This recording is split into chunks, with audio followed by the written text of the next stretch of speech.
ஸ்ரீமதே ராமானுஜாய நமஹ. போன திருவாய்மொழி உபன்யாசத்திலே திருவாய்மொழியினுடைய வியாக்கியானமான ஈடு என்கிற கிரந்தத்தினுடைய வைபவத்தை பார்த்தோம். ஈடு என்றது நம்பிள்ளை அருளி செய்ய அந்த அர்த்தங்களை வடக்கு திருவீதி பிள்ளை ஏடுபடுத்த வந்த கிரந்தம் ஈடு என்கிற கிரந்தம். நம்பிள்ளை ஆச்சாரியர் அவர் உபன்யாசம் செய்வர். பெரிய பெருமானுடைய திருவடி வாரத்துல நம்பிள்ளையுடைய உபன்யாசம் நடக்கும். அதை கேட்ட வடக்கு திருவீதி பிள்ளை அந்த உபன்யாசத்தை அப்படியே பட்டோலை கொள்வர். உபன்யாசம் நடக்கிற காலத்துல இல்ல, நடந்ததை எல்லாம் தன்னுடைய திருமாளிகைக்கு போன பிறகு ஞாபகத்திலே வைத்து கொண்டு அந்த அர்த்தங்களை அப்படியே ஏடுபடுத்தி கொண்டு வந்தார். அந்த கிரந்தம் தான் ஈடு என்று ஆயிடுத்து. ஆக நம்பிள்ளை அருளி செய்தது ஈடு என்றே சொல்லலாம். ஏன்னா அவர் சாதிக்க வந்த அர்த்தங்கள் தான் ஈடு என்ற கிரந்தமானது. நம்பிள்ளை என்பவர் நஞ்சியருடைய சிஷ்யர். நம்பிள்ளையுடைய சிஷ்யர் தான் வடக்கு திருவீதி பிள்ளை. நஞ்சியர் என்பவர் பராசர பட்டருடைய சிஷ்யர். அவர் கூரத்தாழ்வான் திருக்குமாரர் ஆழ்வானுடைய சிஷ்யர். அதே போல எம்பாருடைய சிஷ்யரும். எம்பார் கூரத்தாழ்வான் இருவரும் அறிந்தவர்களாக தான் இருப்பார்கள். எம்பெருமானாருடைய நேர் சிஷ்யர்கள் என்று இப்படி ஒரு கிரமம் இருக்கு. அந்த ஈடுன்ற கிரந்தத்திலே முதலிலே ஆழ்வாருடைய வைபவமானது சொல்லப்படுகின்றது. திவ்ய பிரபந்தத்துக்கு வியாக்கியானம், அந்த வியாக்கியானங்களிலே 3 விஷயங்கள் பொதுவாக தெரிவிக்கப்படும். வக்திர வைலட்சண்யம், பிரபந்த வைலட்சண்யம், விஷய வைலட்சண்யம் என்று.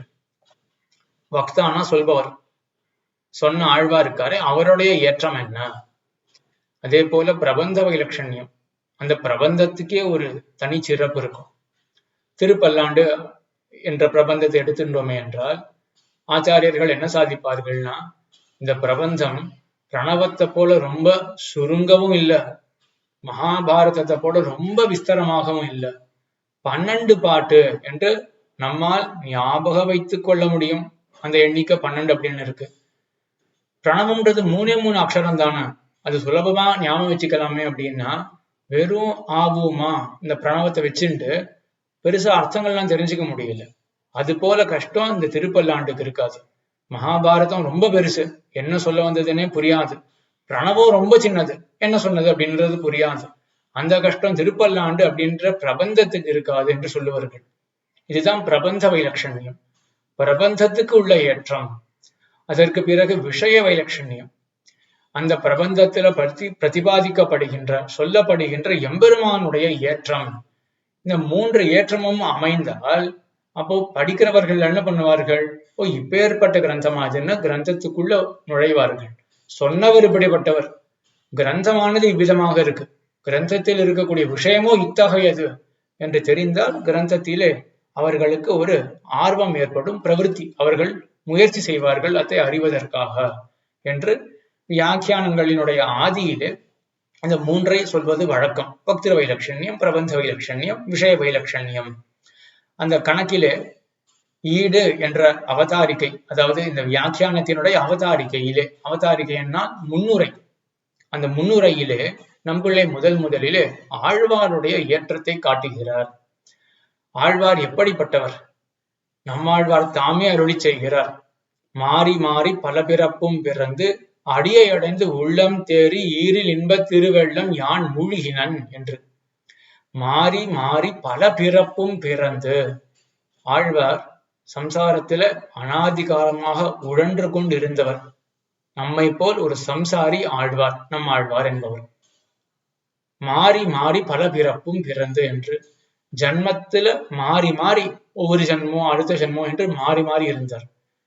இதுக்கு ஒரு உதாரணம் நம் ஆச்சாரியர்கள்லாம் சாதிப்பார்கள். தோல் மாறுமா போல என்று ஆச்சாரியர்கள் சாதிப்பார்கள். தோல் மாறி என்று, அதாவது எம்பெருமான ஏழை பண்ணும் பொழுது, இல்லாட்டி அந்த காலத்துல ராஜாக்கள்லாம் கூட பல்லக்குல தான் போவார்கள். அந்த பல்லக்க தாங்கும் பொழுது அந்த சேவகன் என்ன பண்ணுவான் அப்படின்னா, அந்த ராஜாவினுடைய கணத்தை, பல்லக்கினுடைய கணத்தை தாங்க முடியாம வலது தோல்ல வச்சிருந்தான்னா கொஞ்ச நேரம் அங்க கடுக்கும், இடது தோளுக்கு மாத்திப்பான்.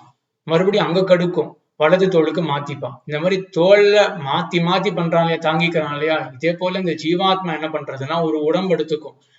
அது ஜீரணம் ஆயிருச்சா, அது முடிஞ்சு போயிருச்சா, அந்த உடம்பு விட்டுட்டு மற்றொரு உடம்புக்கு போகும்.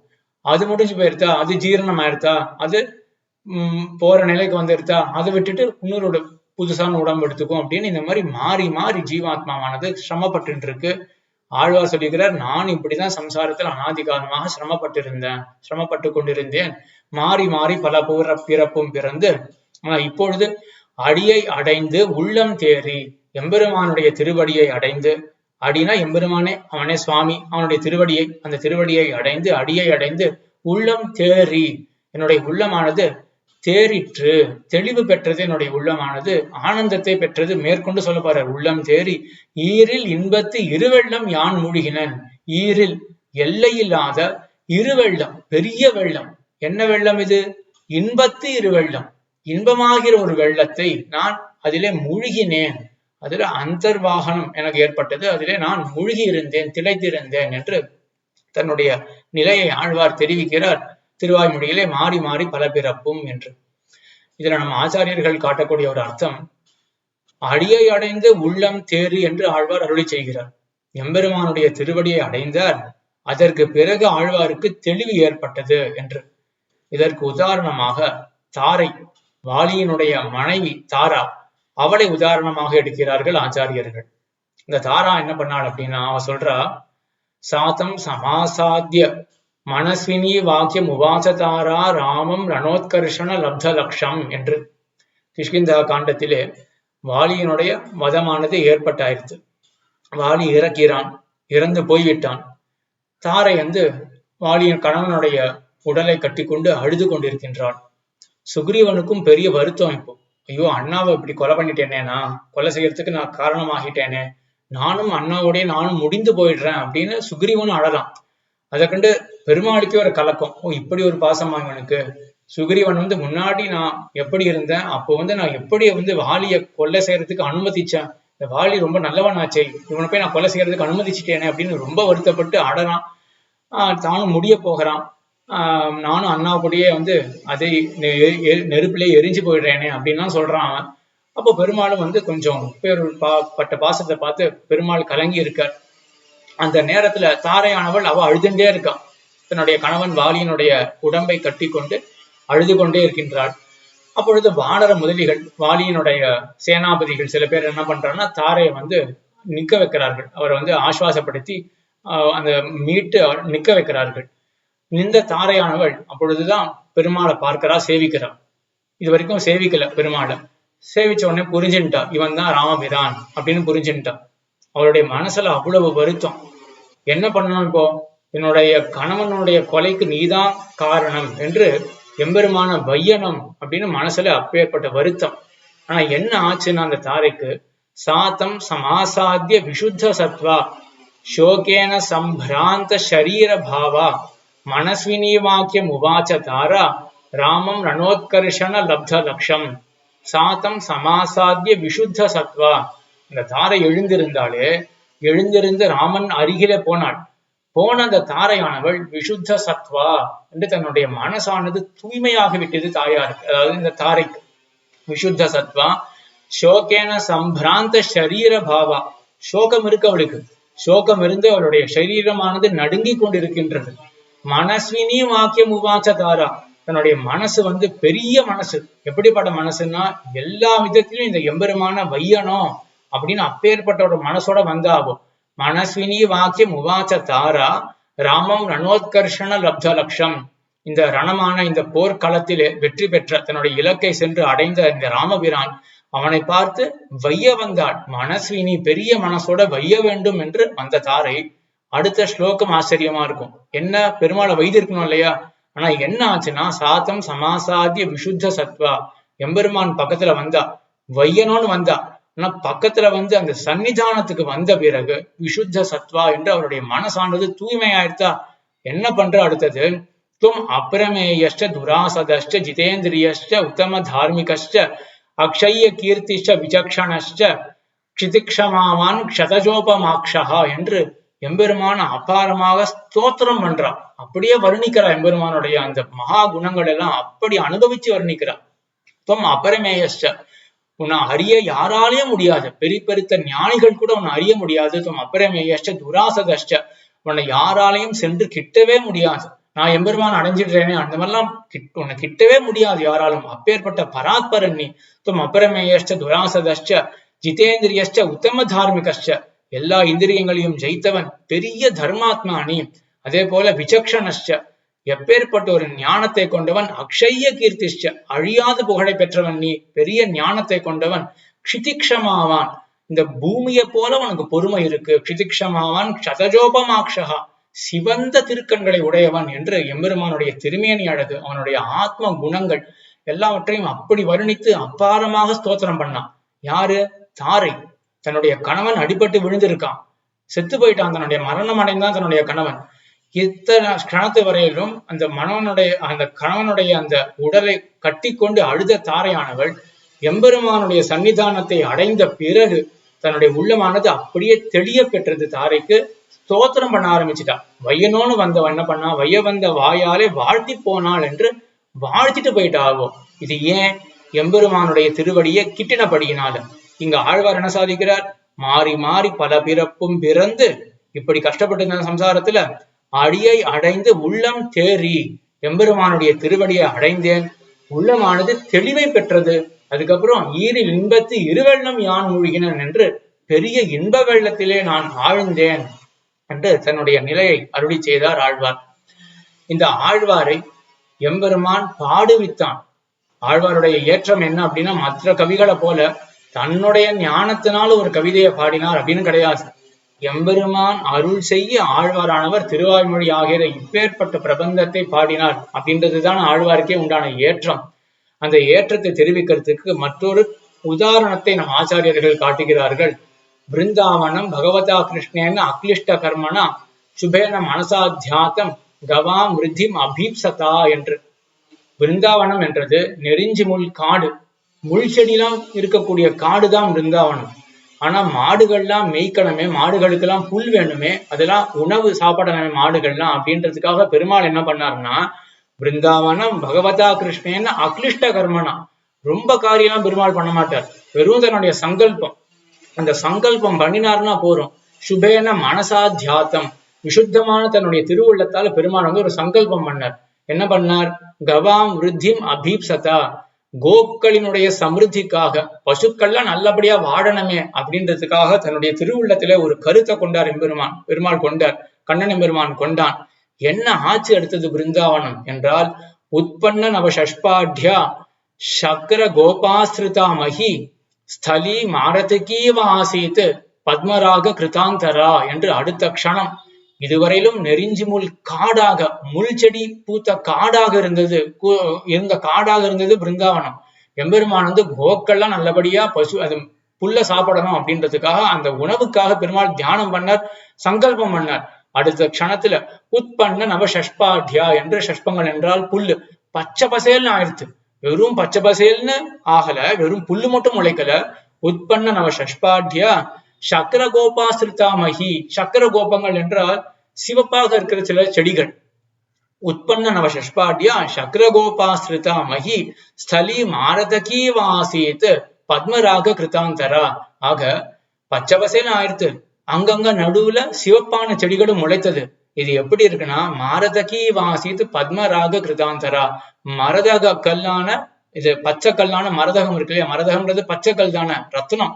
அது பார்த்தாலே ஜொலிப்பா இருக்கும். பச்சையே அந்த ரத்னமாகிற அந்த கல்லே ஆகர்ஷகமா இருக்கும், பாக்குறதுக்கு இனிமையா இருக்கும். நடுவுல தாமரையை சிதற விட்டா எப்படி இருக்கும், அப்ப எவ்வளவு அழகா இருக்கும். அந்த மாதிரி என்ன ஆயிடுச்சுன்னா, பச்சை பசே அங்கங்க சிவப்பு என்று இப்படி பிருந்தாவனமே மாறி போயிடுச்சு. எம்பெருமான் பண்ணது இது, தன்னுடைய திருவுள்ளத்தால குறிப்பு ஒரு ஏற்படுத்தினான் எம்பெருமான். ஆகையினால பிருந்தாவனம் இப்படி புதுசாக மாறித்து. எதுக்காக? கவாம் ஈ சமிருதி மீப்சதா அபீப்சதா என்று அந்த மாடுகளுடைய ஒரு சம்ரட்சணம் ஏற்பட வேண்டும் என்றதுக்காக பிருந்தாவனத்தை எம்பெருமான் மாத்தினாலையா, காடாக இருந்ததை பச்சை பசேல் ஆக்கினாலையா. அதே போல பிருந்தாவன ஸ்தானத்துல நம்மாழ்வார் சம்சாரத்துல இருக்கக்கூடிய ஒரு ஆத்மா, அந்த ஆத்மாவை எம்பெருமான் பச்சை பசேல்னு மாத்திட்டான். அப்பேற்பட்ட ஞான பக்தி வைராகியங்களை கொண்டவராக ஆழ்வார மாத்திட்டான். எதற்காக? மாட்டுக்களுடைய சம்ரட்சணம் பண்றதுக்கு தானே எம்பெருமான் அங்க பண்ணா. இங்க நம்முடைய சம்ரட்சணத்துக்காக நாம் அப்பதான் ரட்சிக்கப்படுவோம். அப்பொழுதுதான் ஆழ்வார் பாடி நம்மளை திருத்துவார் என்று நம்மளுடைய ரட்சணத்துக்காக பிருந்தாவனத்தை மாத்தினா போல எம்பெருமான் ஆழ்வார மாத்தினா என்று, இப்படி ஆழ்வாருக்கு என்ன செய்தான் எம்பெருமான்? ஞானத்தையும் பக்தியையும் கொடுத்தான், அருள் செய்தான் என்று. இந்த ஞானம் என்றது எதை பத்தினா தத்துவத்தை பத்தின ஞானம் என்று சொல்லுவார்கள். உண்மையான பொருளை பத்தி தானே ஞானம் இருக்கணும். இல்லாத பொருளை பத்தி இருந்துதான் அது ஞானமே கிடையாது. தவறான ஞானம் அஜ்ஞானம் என்று ஆயிடும். அப்ப ஞானம்னாலே உண்மையான பொருள்களை பத்தி தான் ஞானம் என்றது. உண்மையான பொருள்கள்னா என்னது? அது தத்துவம் என்று சொல்லுவார்கள். இருக்கிற பொருள் என்ன பொருள் லோகத்துல இருக்குன்னா 3 தத்துவங்கள் இருக்கு. சித்து, அச்சித்து, ஈஸ்வரன் என்று 3 தத்துவங்கள். போக்தா போக்யம் பிரேரிதாரம் சமத்வா ஜுஷ்டஸ்ததஸ்தேன அமிர்தத்துவம் ஏத்தி என்று ஒரு உபனிஷத் சொல்றது. போக்தான்னு ஒருத்தன் இருக்கான், அவனுக்கு போக்யம்னு ஒண்ணு இருக்கு. 2 பேரையும் இணைத்து எம்பெருமான் ஒருத்தன் இருக்கான், நியமிக்கிறவன், செலுத்துகிறவன். போக்தா போக்யம் பிரேரிதாரம் சமத்வா ஜுஷ்டஸ்ததஸ்தேன அமிர்தத்துவம் ஏத்தி. அந்த எம்பெருமானாலே அனுகிரகிக்கப்பட்ட இந்த ஜீவாத்மா அமிர்தமயமான அந்த எம்பெருமானை போய் அடைகின்றான் என்று 3 தத்துவங்கள், சித்து, அச்சித்து, ஈஸ்வரன் என்று 3 தத்துவங்கள் இருக்கிறது. ஆக இது ஒரு உபனிஷத் சொல்றது. அதே போல ஸ்வேதாஸ்வதர் உபனிஷத் மற்றொரு உபனிஷத் சொல்றது, பிரதான க்ஷேத்ரஜ்ஞ பதிர் குணேஷா சம்சார பந்த ஸ்திதி மோக்ஷ ஹேத்து என்று. பிரதான க்ஷேத்ரஜ்ஞ பதிகி என்று பதியாக எம்பெருமான் இருக்கின்றான். 2த்துக்கு தலைவனாக எம்பெருமான் இருக்கின்றான். எந்த 2த்துக்கு என்றால் பிரதானம், கண்ணால பார்க்கக்கூடிய இந்த அச்சித் இருக்கே, இதுக்கு பிரதானம் என்று ஒரு பெயர் இருக்கு. இந்த அச்சித்துக்கு பிரதானம் என்று ஒரு பெயர் இருக்கு. அதே போல க்ஷேத்ரஜ்ஞா, க்ஷேத்ரஜ்ஞா என்றால் இந்த அச்சித்தான உடம்புக்குள்ளே உரைகின்ற ஜீவாத்மா இருக்கானே, அவனுக்கு க்ஷேத்ரஜ்ஞா என்று பெயர். பிரதான க்ஷேத்ரஜ்ஞ பதிஹி, இந்த 2 பேருக்கும் தலைவனாக இருக்கின்றவன் எம்பெருமான். அந்த எம்பெருமான் பத்தி இருக்கானே, அவன் சம்சார பந்த ஸ்திதி மோக்ஷ ஹேத்துகும், சம்சார பந்த ஸ்திதிக்கும் அவன்தான் காரணம். இந்த லோகத்துல நாம் நல்லபடியா வாழணும் அப்படின்னா அவனுடைய அனுகிரகத்தை கொண்டுதான் நல்லபடியா இங்கேயும் வாழ முடியும். இல்ல இந்த லோகம் அல்பமாச்சு, இதுல இருந்து விடுபடணும் அப்படின்னு நினைச்சாலும் மோட்சத்துக்கும் அவன் தான் காரணம் என்று, 2த்துக்கும் எம்பெருமான் தான் காரணம் என்று, இப்படிப்பட்ட ஒரு தத்துவத்திரயம் இருக்கு இல்லையா. இதுதான உண்மை பொருள். அப்போ சித்தை பத்தி தெரிஞ்சுக்கணும், அச்சித்தை பத்தி தெரிஞ்சுக்கணும், இந்த சித்த அச்சித்திலிருந்து விடுவிக்கக்கூடிய எம்பெருமான பத்தி தெரிஞ்சுக்கணும் என்று, இப்படிதான் ஒரு தத்துவ ஞானம் இருக்கு. அதை உடையவர் இந்த ஆழ்வார். மற்றவர்கள் என்ன பண்ணுவார்கள் அப்படின்னா, மற்றவர்களுக்கெல்லாம் இந்த அறிவு கிடையாது. அவர்கள் என்ன பண்ணுவார்கள்னா அச்சித்து முதல்ல பார்ப்பார்கள், அதிலேயே மயங்கி போய் விழுந்துடுவார்கள். பகவத்கீதையில் அர்ஜுனனே கேட்கிறான் எம்பெருமான பார்த்து, 7வது அத்தியாயத்துல எம்பெருமான் தன்னுடைய பிரபாவத்தை எல்லாம் சொல்லி கொண்டு வர, அடுத்தது பக்தி யோகத்தை பத்தி சொல்ல இருக்க, அப்ப அர்ஜுனன் எம்பெருமான பார்த்து கேட்கிறான், எம்பெருமானே நீ இவ்வளவு ஆச்சரியமா இருக்கையே, இவ்வளவு பெருத்த குணத்தை உடையவனாக இருக்கியே, இப்படி இன்பக் கடலாக நீ இருக்கியே, இன்பக்கடலான நீ இருக்கும் பொழுது எதுக்காக இந்த லோகத்துல இருக்கிறவர்கள்லாம் ஒன்ன விட்டுட்டு அல்பமான ஏதோ கண்டதே காட்சி கொண்டதே கோலம்னு எத்தையோ சுத்தின்னு இருக்கார்களே, எத்தையோ பிடிச்சு பத்தி ஒன்ன விட்டுட்டு மத்ததை தெரிஞ்சுட்டு இருக்கார்களே, எப்படி இது பொருந்தும்? இப்பேற்பட்ட, ஏன்னா யாராவது பக்கத்துல சக்கர பொங்கல் இருக்கும் பொழுது அழுகி போன எத்தையோ ஒண்ணு யாராவது சாப்பிடுவார்களா? சக்கர பொங்கலை தானே எல்லாருமே ப்ரிஃபர் பண்ணுவார்கள். அப்படி இருக்கும் பொழுது வியப்பா இருக்கு, எம்பெருமான் இருக்கும் பொழுது அவனை விட்டுட்டு மத்த விஷயத்துல எப்படி நாட்டம் வருது அப்படின்னு ஒரு ஆச்சரியம் அர்ஜுனனுக்கு ஏற்படுறது. அப்ப எம்பெருமான் சொல்றான், தெய்வீ ஹேஷா குணமயி மம மாயா துரத்யா மாமேவ ஏ பிரபத்யந்தே மாயாம் ஏதாம் தரந்தித்தே என்று. இது ஒண்ணில் அர்ஜுனா, அவர்கள் அவ்வளவு பெரிய பாபங்கள்லாம் அனாதி காலமாக பண்ணிட்டு இருக்கார்கள். அந்த பாபத்துக்கு சேர நான் கிரீடா அப்படின்னு ஒண்ணு வச்சிருக்கேன், என்னுடைய விளையாட்டு ஒண்ணு வச்சிருக்கேன். அந்த பாபத்துக்கு சேர இந்த பிரகிருத்தியை போட்டு மறைச்சிடுவேன். இந்த பிரகிருத்தியை போட்டு மறைச்சா என்ன ஆகுதுன்னா, இந்த பிரகிருதி 2 வேலை செய்யறது. ஒண்ணு என்ன பண்றதுன்னா என்ன மறைச்சிடுறது. நீ என்ன கேட்ட, சக்கர பொங்கல் மாதிரி நான் இருக்கேன்னு, அப்ப எதுக்கு அழுகி போன எத்தையோ ஒண்ணு சாப்பிட்டு இருக்கார்கள் அப்படின்னு கேட்டாயே நீ, அதுக்கு என்ன பதில்னா, நான் சக்கர பொங்கலா இருக்கேன் அப்படின்றது அவர் கண்ணுக்கு தெரியாது. ஏன்னா அந்த பிரகிருதியானது திரைய போல மறைச்சிடும். சக்கர பொங்கலானா அவர்கள் கண்ணுக்கே தெரிய மாட்டேன். 2வது கேட்டியே, அழுகி போன சோத்தை எப்படி அவர்கள் எல்லாம் சாப்பிட்றார்கள், அழுகி போன எத்தையோ ஒண்ணு அவர்கள் எப்படி சாப்பிட்றார்கள்னு கேட்டியே, அது அழுகி போயிருக்கு அப்படின்றது அவர்களுக்கு தெரியாது. இந்த கண்டு கேட்டுற்று மோந்துண்டு ஐங்கருவி கண்ட இன்பம் இருக்கு இல்லையா, இந்த இன்பமே பரமானந்தம். எவ்வளவு அழகா இருக்கு பாக்குறதுக்கு, சாப்பிடறதுக்கு எவ்வளவு இனிமையா இருக்கு அப்படின்னு ஒண்ணுமே இல்லாத அல்ப விஷயத்துல ஐயோ எவ்வளவு போக்கியமா இருக்கு, எவ்வளவு இனிமையா இருக்கு அப்படின்னு ரெண்டு விதமான மயக்கம். எம்பெருமான் பரம போக்கியம், மிகவும் இனியவன். அந்த இனியவனுடைய இனிப்பை மறந்துடுவார்கள், அதை காணவே மாட்டார்கள். மற்ற விஷயங்கள்லாம் மிகவும் அல்பம், ஆனா அந்த அல்ப விஷயத்த பெரிய இனிமையானது அப்படின்னு நினைப்பார்கள். அப்போ ரெண்டு விதமான அஜ்ஞானம், எம்பெருமான மறக்கிறது, மற்ற விஷயத்த உயர்வாக நினைக்கிறது. இது ரெண்டுமே இந்த மாயை பிரகிருதி இருக்கு இல்லையா, இது படுத்துற பாடுதான். இவர்கள் பண்ண கர்மத்தினால இந்த பிரகிருதியை கொண்டு நான் இப்படி வச்சிருக்கேன் என்று எம்பெருமான் 7வது அத்தியாயத்துல பதில் சொல்றான். ஆக ஆழ்வார போல ஞானம் இல்லாதவர்கள் என்ன பண்ணுவார்கள் அப்படின்னா, இந்த அச்சித்திலேயே மயங்கி விழுந்துடுவார்கள். இது ஒரு நிலை. அடுத்தவன் என்ன பண்ணுவான் அப்படின்னா, அவன் அச்சித்தை பார்ப்பான், அவனுக்கு தெரிஞ்சு போயிடுறது. இப்போ இந்த கண்டு கேட்டு உற்று மோந்து உண்டுடலும் ஐங்கருவி கண்ட இன்பம் இருக்கு இல்லையா, இது சிற்றின்பம், இது இது மிகவும் அல்பமான இன்பம் அப்படின்னு இதுல இருந்து வெளில வந்துடுவான். சரி, வெளில வந்தா அப்போ நேர பரமாத்மா கண்ணன பெருமான் கிட்ட போயிடுவான்னா போக மாட்டான். அவன் இந்த உடம்ப விட்டு வெளில வந்துடுன்னு சொல்லுவான். பரமாத்மா கிட்ட போயேன் அப்படின்னா போக மாட்டான். அவனுக்கு தான் கைவல்யார்த்தி அப்படின்னு பெயர். இப்போ 3 தத்துவம் பார்த்தோம் இல்லையா, சித்து அச்சித்து ஈஸ்வரன். முதல்ல அச்சித்து தத்துவத்திலேயே எனக்கு எல்லாமே போதும், அச்சித்து தான் எனக்கு, கண்ணால பார்க்கக்கூடிய இந்த பொருள்கள் தான் எல்லாமே எனக்கு அப்படின்னு சொல்றது நம் போன்ற சம்சாரிகள். நாம் இந்த அச்சித்திலேருந்தே வெளில வரல.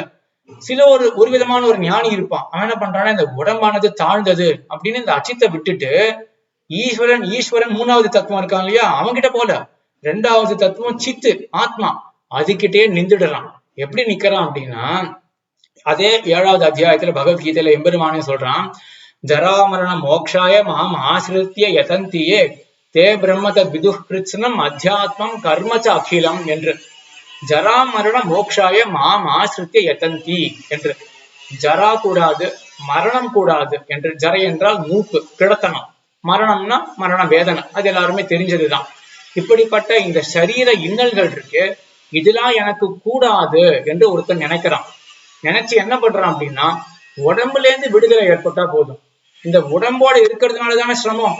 உடம்போட்டு நான் தனியா பிரிஞ்சு போயிட்டேன்னா, ஆத்மா தனியா இருந்ததுன்னா ஆத்மாவுக்கே ஒரு இன்பம் இருக்கு, அந்த இன்பம் எனக்கு போதும், இந்த உடம்புடைய கஷ்டம் எனக்கு வேண்டாம் அப்படின்னு அவன் என்ன பண்றான், தேதத் விது பிரம்ம தேதத் பிரம்ம விதுஹு கிருஷ்ணம். அந்த பிரம்மம் அப்படின்ற சொல்லுக்கு பரமாத்மான்னு ஒரு அர்த்தம். பகவத்கீதையில அங்கங்க பிரம்மம் அப்படின்னு ஜீவாத்மாவையே குறிக்கும். இங்க பிரம்மன்றது ஜீவாத்மாவை குறிக்கிறது. அந்த பிரம்மமான அந்த ஜீவாத்மாவை அறிகிறார்கள். கிருஷ்ணம் அத்தியாத்மம், அந்த ஜீவாத்மாவை பத்தி மற்றதெல்லாம், இந்த உடம்பு இருக்கு இல்லையா, சூக்ம சரீரம் ஸ்தூல சரீரம் அப்படின்னு ஜீவாத்மாவுக்கு பலவிதமான சரீரங்கள்லாம் வந்து சேரும், அதையும் அறிகிறார்கள். ரெண்டு அறிகிறார்கள், ஜீவனையும் அறிகிறார்கள், ஜீவன் எடுக்கக்கூடிய பல சரீரங்களையும் அறிகிறார்கள். எதற்காக ரெண்டுத்தையும் அறிகிறார்கள்னா, ஜீவன் அறியறது ஜீவாத்மாவை போய் அடைய வேண்டும் என்பதற்காக. ஜீவாத்மா எடுக்கக்கூடிய உடம்ப அறியறது அப்படிப்பட்ட உடம்ப விட வேண்டும் என்றதுக்காக. ரெண்டு சொல்லுவார்கள், உபாதயத்துக்காக ஒரு ஞானம், ஹானத்துக்காக ஒரு ஞானம், உபாதானத்துக்காக ஹானத்துக்காக ஒரு ஞானம் அப்படின்னு சொல்லுவார்கள். நம்ம எதை அடையணும்னு நினைக்கிறோமோ முதல்ல அதை பத்தியும் தெரிஞ்சுக்கணும், எதை விடணும்னு நினைக்கிறோமோ விட வேண்டியதை பத்தி தெரிஞ்சுக்கணும் இல்லையா. அதுக்காக தான் ரெண்டையும் அறிகிறார்கள், ஜீவாத்மா பத்தியும் அறிகிறார்கள், ஜீவாத்மா விட வேண்டிய உடம்ப பத்தியும் அறிகிறார்கள். அதே போல கர்ம சகிலம் தே விது கிருஷ்ணம் அத்தியாத்மம் கர்ம சகிலம். கர்ம சகிலம் என்றால் இந்த ஜீவாத்மா என்னென்ன செயல்கள் எல்லாம் செய்யறானோ அதையும் அறிகிறார்கள். இந்த ஜீவாத்மா என்ன செயல் அப்படி செய்யறான் என்றால் உபனிஷத் சொல்றது, பஞ்சம்யாம் ஆஹுதோ ஆபஹா புருஷவச்சசோ பவந்தி என்று. இந்த ஜீவாத்மா பஞ்சாக்னி வித்யா அப்படின்ற ஒரு பிரகரணத்துல இந்த ஜீவாத்மாவுக்கு ஏற்படக்கூடிய ஒரு எளிவரவு என்றால் தைன்ய தசை, ரொம்பவும் பரிதபிக்க வேண்டிய ஒரு தசை இருக்கு, ஐயோ பாவம் அப்படின்னு இறங்க வேண்டிய தசை, அப்படிப்பட்ட ஒரு நிலை இருக்கு, அதுதான் தைன்ய தசை. இந்த ஜீவாத்மாவுக்கு வந்து சேருறது என்ன நிலை என்றால், மரணம் ஏற்படுறதா, மரணம் ஏற்பட்ட உடனே என்ன ஆகும்னா நேர யமன் வந்து கொண்டு போயிடுவான். அநேகமா பாப்பம் தான் பண்ணிருக்க போறான், அதனால நேர யமன் வந்து தன்னுடைய லோகத்துக்கு நரக லோகத்துக்கு கொண்டு போயிடுவான். அங்கேருந்து ஒரு கால் அங்க எல்லாம் அனுபவிக்க வேண்டியதெல்லாம் அனுபவிச்சுட்டு, அதுக்கப்புறம் ஒரு கால் புண்ணியம் இருந்ததுன்னா ஸ்வர்க்கத்துல கொஞ்ச நேரம் அனுபவிச்சுட்டு வா அப்படின்னு ஸ்வர்க்கத்துல தள்ளி விடுவார்கள். அங்க ரொம்ப நேரம்லாம் இருக்க முடியாது, பண்ணின புண்ணியம் கம்மியா இருக்கிறதுனால அங்கேருந்து மறுபடியும் தள்ளி விடுவார்கள். சக்கையா வந்து விழுவான். எங்க விழுவான்னா அபுரத்துல, மேகத்துல வந்து விழுவான். மேகத்துல இருந்து மழை வழியா, மழையில ஒட்டிப்பான், மழை வழியா இந்த பூமிக்கு வந்து சேருவான். பூமிக்கு வந்து சேர்ந்த பிறகு சசியத்துக்கு புகுருவான், அதாவது நெல்லுல புகுருவான். நெல்லுல இருந்து ஒரு ஸ்திரீயினுடைய, அதாவது ஒரு புருஷனுடைய உடம்புல புகுருவான். புருஷனுடைய உடம்புல இருந்து ரேத்தஸ் வழியாக ஸ்திரீயினுடைய கர்ப்பத்துக்கு வந்து சேருவான். இந்த கர்ப்பம் இருக்கு இல்லையா, இது 5வது அக்னியாக. நம்ம ஹோமம் பண்றோம் இல்லையா, அக்னில தானே ஹோமம் பண்ணுவோம். அந்த மாதிரி ஜீவாத்மா என்ன பண்றோம்னா, முதல்ல நரக்கம் அப்படின்ற அந்த இடத்துல போறான். அதுக்கப்புறம் ஒரு சோம சரீரம் பெற்று சொர்க்கம் அப்படின்ற அந்த இடத்துல முதல்ல ஒரு ஆಹುತಿ கொடுக்கப்படுறது, ஒரு ஹோமம் மாதிரி அங்க போடப்படுறாங்க ஜீவாத்மா. அதுக்கப்புறம் மேகத்துல, அதோ சுவாகான்ற மாதிரி ஜீவாத்மா அங்க போட்டுடுறார்கள் மேகத்துல. அதுக்கப்புறம் அங்கேருந்து வந்து பூமியில வந்து விடுறான். அப்புறம் நெல்லுக்கு போறான், அங்கேயும் ஒரு சுவாகா பண்ணிட்டு அப்புறம் அடுத்தது புருஷனுடைய உடம்புக்கு போறான். கடைசியில அந்த கர்ப்பத்துல வந்து சேரறான். இதான் கடைசி சுவாகா. இவ்வளவு கஷ்டப்பட்டு இருக்கான். நடுவில் அந்த ஸ்வர்க்கத்துல கொஞ்சம் அனுபவம் அவ்வளவுதான். மத்த எல்லா இடத்துலயும் இப்படி கஷ்டப்பட்டு இருக்கான். மற்ற இடத்துல கஷ்டம் தெரியாட்டி நெல்லுல எல்லாம் இல்லாட்டி மேகத்துல இருக்கும்போது கஷ்டம் தெரியாம போனா கூட, கர்ப்பத்துல இருக்கிற கஷ்டம் எல்லாம் அதுக்கு முன்னோடியாக வந்துட்டு இருக்கு அந்த கஷ்டம். அந்த கர்ப்பத்துல வந்த பிறகு என்ன பண்றான்னா, அங்க இருக்கக்கூடிய கஷ்டம் வந்து சொல்லவே மாறாது. அப்படிப்பட்ட ஒரு கஷ்டம். அந்த தாயாரானவள் அவ ஏதாவது கட்டுவாக, அவ ஏதாவது காரமா சாப்பிட்டான்னா பாதிப்பு யாருக்குன்னா முதல்ல அந்த குழந்தைக்கு தான் பாதிப்பு. அதோடைய அந்த தோல் தான் நல்லா வளர்ந்து இருக்காது. அப்போ வந்து மிளகு ஏதாவது சாப்பிட்டோம்னா நேர போய் அந்த தோல்ல பட்டு அந்த சிரமப்படுத்தும், அந்த கர்ப்பத்தில் இருக்கக்கூடிய சிசுவை சிரமப்படுத்தும். இப்படி கர்ப்பத்துல அவ்வளவு கஷ்டப்படுறான். இதுதான் இந்த ஜீவாத்மாவுடைய எளிவரவு, தைன்ய தசை, இறங்கத்தக்க தசை. இதுதான் கண்ணன் சொல்றான். இதெல்லாம் தெரிஞ்சுட்டு இருக்கான் இல்லையா, இந்த கைவல்யார்த்தின்னு இருக்கான். அவன் என்ன பண்றான் அப்படி யோசிக்கிறான். ஐயோ இவ்வளவு கஷ்டமா, அதுவும் இந்த ஒரு ஜென்மத்துல இல்ல, இந்த மாதிரி எவ்வளவு ஜென்மம், கணக்கற்ற ஜென்மத்துல மறுபடியும் இதே கஷ்டமா, ஐயோ விட்டா போதும் அப்படின்றதுக்காக என்ன பண்றான், இந்த உடம்பு விட்டு போனா போதும். அப்ப முதல் அதிகாரி எப்படி இருந்தான், சம்சாரி எப்படி இருந்தான்னா, கண்டதே காட்சி கொண்டதே கோலம்னு கண்ணால பார்க்கக்கூடிய இந்த உடம்புலயே தன்னுடைய மனசை வைத்தவனாக இருந்தான் அந்த சம்சாரி. அச்சித்தையே போகியமாக கொண்டிருந்தான். இந்த 2வது அதிகாரி இருக்கானே, அவன் தெரிஞ்சுட்டான் இந்த உடல் சம்பந்தம்ன்றது பெரிய சிரமம் அப்படின்னு தெரிஞ்சுட்டு இந்த உடம்ப விட்டுடணும் அப்படின்னு. ஆனா பரமாத்மாவை பற்றணும் அப்படின்ற எண்ணம் இவனுக்கு வரல. என்ன பண்றான்னா, பாதியிலே விடறாம வருதான். இந்த படியை விட்டாச்சு, அடுத்த படிக்கு போகல, நடுவில் அப்படியே விடறாம. இந்த கைவல்யார்த்தி, கைவல்யம் அப்படின்ற மோட்சம். இந்த கைவல்யம் அப்படின்ற மோட்சம் என்னன்னா, அந்த மோட்சத்துக்கு போயிட்டா தென்னாச்சாரிய சம்பிரதாயத்துல மறுபடியும் இவனுக்கு பகவத் அனுபவம் அப்படின்றது கிடையாது. மறுபடியும் பகவானை போய் அனுபவிக்க மாட்டான். அப்போ அனந்த காலமா இனி மேற்கொண்டு எப்பொழுதுமே வெறும் தன்னுடைய ஆத்மாவை அனுபவிச்சுட்டு இருப்பான். அந்த ஆத்மாவை அனுபவிக்கிறது அப்படின்னா எப்படி புரிஞ்சுக்கலாம்னா, தூங்கும் பொழுது நமக்கு ஏதாவது கஷ்டம் இருக்கா, அதோடைய எக்ஸ்டென்ஷன் தான். தூங்கும் போது கஷ்டமே இல்லை இல்லையா, ஒரு சுகம் இருக்கும். நம்மளுடைய சம்பிரதாயத்துல ஒரு மந்தமான சுகம் ஒண்ணு இருக்கும். அந்த மந்தமான சுகமே கொஞ்சம் அதிகமாச்சுன்னா ஆத்ம சுகம் தூங்கினா எப்படி இருக்கும், அது எக்ஸ்டெண்ட் ஆகிட்டே இருக்கும். இந்த மாதிரிதான் கைவல்யத்தை யோசிச்சு பார்க்கலாம், மனசுல வச்சுக்கலாம். ஆக இந்த 2வது அதிகாரி அப்ப இவன் என்ன பண்ணிட்டான், அச்சித்தை விட்டான், ஆனா சித்த விடறதுக்கு மறந்துட்டான் என்று இப்ப 2 அதிகாரிகள் இருக்கார்கள். ஆழ்வார் எப்படிப்பட்டவர்னா, 3 தத்துவங்களை உள்ளபடி தெரிந்தவர். சித்த தெரியும், அச்சித்த தெரியும், 2த்தையும் விட்டுடுவர். எம்பெருமான பற்றுவர் அப்படின்றது ஆழ்வாருடைய ஏற்றம் என்று மேற்கொண்டு நம்மளே சாதிக்க போறார். ஆக இந்த உபன்யாசத்துல என்ன பார்த்தோம்னா, ஈடு அப்படின்ற கிரந்தத்தினுடைய ஆரம்பத்துல ஆழ்வாருடைய ஏற்றம் என்ன, பக்திரு வைலட்சண்யம், வக்தானா சொல்றவர், அவருடைய ஏற்றம் என்ன அப்படின்னு நம்மளே சாதிக்க ஆரம்பிச்சார். ஆரம்பிக்கும் பொழுது இந்த ஆழ்வார் சொன்னாரு, இவர் தன்னுடைய ஒரு முயற்சியால பிரபந்தத்தை பாடினார்னு அப்படி கிடையாது. என்ன பண்ணார் இவர், எம்பெருமான் அருள் செய்ய இவர் பாடினார். எம்பெருமான் ஏன் அருள் செய்யணும் என்றால், ஆழ்வாரை கொண்டு எப்படி பிருந்தாவனத்தை கொண்டு மாடுகளுக்காக எம்பெருமான் மாற்றினானோ, பிருந்தாவனத்தையே நெறிஞ்சு முள் காட்ட பச்சை பசேல் ஆக்கினானோ, அதே போல சம்சாரியான ஆழ்வாரை திருத்தி அவருக்கு மயர்வர மதிநலம் அருள் செய்து அவர் மூலமாக நம்மை திருத்த வேண்டும் என்பதற்காக ஆழ்வாருக்கு மயர்வர மதிநலம் எம்பெருமான் அருளினான். ஆழ்வார் ஞானம் பெற்றார், எம்பெருமான் கொடுக்க ஞானம் பெற்றார். ஞானம்னாலே உண்மையான அறிவு. அப்போ உண்மையான பொருள்கள், சரியான பொருள்களை பத்தினதுதான் அறிவா இருக்கும். என்ன சரியான பொருள் இருக்கு அப்படின்னா, 3 பொருள்கள், சித்து, அச்சித்து, ஈஸ்வரன் என்று தத்துவத்திரயம், 3 தத்துவங்கள் இருக்கு. அதுல அச்சித்துன்றது கண்ணால பார்க்கக்கூடிய இந்த பொருள். இந்த அச்சித்து என்ன பண்ணும் அப்படின்னா, மறைச்சிடும், எம்பெருமான மறைச்சிடும், எம்பெருமான பத்தி அறிய விடாது. எம்பெருமான் பரமபோகியன், ஆனா அவன் கிட்டவே போக விடாது. அவன் சக்கர பொங்கல் அப்படின்னா தெரிஞ்சிக்கவே முடியாது அவன் சக்கர பொங்கல் அப்படின்னு. அதற்கு மேல இந்த அச்சித்தானது ஒரு அழுகிய சோறு. ஆனா தான் ஒரு ரசமே அற்றது அப்படின்றது காட்டாது நமக்கு. நான் ரொம்ப போகியமாச்சே அப்படின்னு நம்மளை ஏமாத்திடும். 2 வேலையும் பண்றது. என்ன பண்றதுன்னா, பெருமாளை மறைக்கிறது, நம்மளை ஏமாத்துறது. என்ன ஏமாத்துறதுன்னா, ஏதோ அச்சித்து நான் சரீரம், நான் ரொம்ப போகியமாச்சே, என்ன வேணாலும் பாரு, என்ன வேணாலும் கேளு, நல்லாதானே இருக்கும் அப்படின்னு நம்மளை மயக்கிடுறது. இந்த 2த்தையும் பண்ணக்கூடியது இந்த அச்சித்து. சில பேர் என்ன பண்ணுவாங்கன்னா, பல பேர் இந்த அச்சித்திலே மயங்கி விழுந்துடுவார்கள். சில பேர் இந்த அச்சித்தினுடைய குற்றத்தை தோஷத்தை அறிந்து எதிலேருந்து வெளில வரணும் அப்படின்னு தான் பார்ப்பார்களே ஒழிய இதை விட்டுட்டு எம்பெருமான அடையணும் அப்படின்னு பார்க்க மாட்டார்கள். அவர்கள் தான் கைவல்யார்த்திகள். அப்போ கைவல்யம் அப்படின்ற மோட்சம் அவர்களுக்கு. ஆத்மாவை அனுபவிப்பார்கள். அப்போ அச்சித்தை விட்டுடுவார்கள், ஈஸ்வரனை விட்டுடுவார்கள். ஆத்மா சித்து அப்படின்றத பற்றி மட்டுமே வாழ்வார்கள் அப்படின்னு 2 பேரை பார்த்தோம். மூணாவது ஆழ்வார், ஆழ்வாருடைய அடியார்கள். இவர்கள் என்ன பண்ணுவார்கள் அப்படின்னா அச்சித்தையும் விடுவார்கள், சித்தையும் விடுவார்கள், ஈஸ்வரன் எம்பெருமானை பற்றுவார்கள் என்று ஆழ்வாருடைய ஏற்றம் இப்படியாக சொல்லப்பட்டது. ஆக மேற்கொண்டு ஆழ்வாருடைய ஏற்றத்தை அனுபவித்து வருவோம். அதற்கு பிறகு திருவாய்மொழியினுடைய ஏற்றம் என்ன என்பதையும் பார்ப்போம். ஆழ்வார் திருவடிகளே சரணம், எம்பெருமானார் திருவடிகளே சரணம், ஜீயர் திருவடிகளே சரணம்.